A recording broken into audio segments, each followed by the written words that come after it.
Praise the lord. ఏ గుర్తింపు లేకుండా తగ్గించబడి ఉన్నావు అని నేను బాధపడిన అవసరం లేదు అని దేవుని వాక్యం ఈరోజు మనకి స్పష్టంగా తెలియపరచబడుతుంది. యోసేపు ఎన్నిక లేనివాడిగా లేదా పెద్ద గుర్తింపు లేనివాడిగా సాధారణమైన జీవితం జీవిస్తున్న వాడిలా కనపడుతున్నాడు. కానీ అదే యోసేపుని దేవుడు ప్రత్యేకంగా ఎన్నుకొని యోసేపుకి ఓ పెద్ద బాధ్యతను అప్పగించాడు.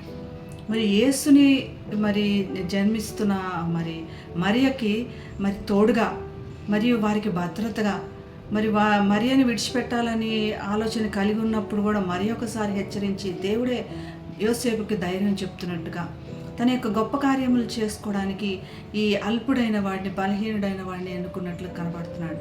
దేవుని కార్యములు ఉన్నతమైనవి, ఆయన చేయు అద్భుతములు మన ఊహకు కూడా అందనటువంటివి. కేవలము దేవుడికి లోబడ్డాడు యోసేపు. ఏ మాత్రము దేవునికి చేయనని కానీ అవిధేయత కానీ ఎదురు తిరగడం కానీ కనపడదు.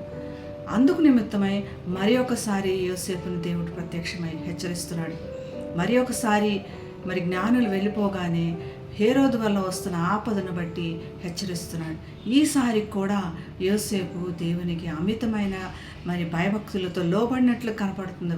వెంటనే అప్పటికప్పుడికి ఆ రాత్రే లేచి మత్తయి సువార్త 2వ అధ్యాయం 14-15 వచనాల్లో చూస్తే అప్పటికప్పుడికే అతడు లేచి రాత్రి వేళ శిశువుని తల్లిని తోడుకొని పోయి అర్ధరాత్రి అపరాత్రి అన్నటువంటి సాకులు కూడా చెప్పలేదు.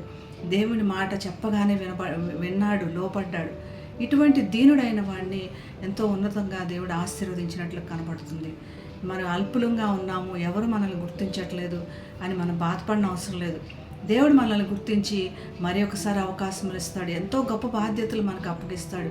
అటువంటి విధంగా ఎలాగైతే యోసేపు జీవితంలో గొప్ప కార్యములు చేసి తనకు నమ్మకమైన వాడిగా దేవుడు ఎన్నుకొని తనకు బాధ్యతలు ఎలా అప్పచెప్పాడో నీకు కూడా అలానే బాధ్యతలు అప్పచెప్తాడు. నీ చేత గొప్ప కార్యములు జరిగిస్తాడు, నీ చేత నమ్మకమైన వాడిగా అనిపించుకొని గొప్ప కార్యములు చేస్తాడు.